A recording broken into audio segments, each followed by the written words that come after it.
চমৎকার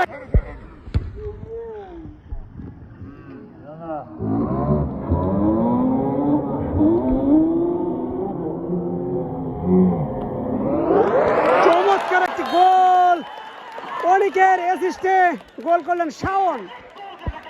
শাওনের চমৎকার একটি গোল আমরা লক্ষ্য করলাম। সিয়ামকে ঢস দিয়ে একদম সিয়ামের উপর দিয়ে জালে গড়িয়েছে বল। জিতাশ্বরী ফুটবল একাডেমি শাহেদের থ্রোয়িং এবং গোল।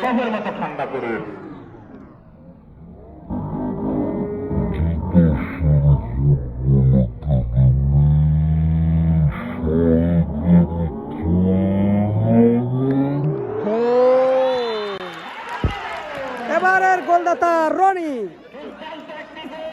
খেলার কিন্তু প্রথম গোলের 5 মিনিটের ভিতরেই আরো একটি গোল, সেই সাথে 1-1 গোলের সমতা। গোল করলেন রক্ষণভাগের খেলোয়াড় রনি। 2 মিনিটের মাথায় গোল কিন্তু পরিশোধ হলো।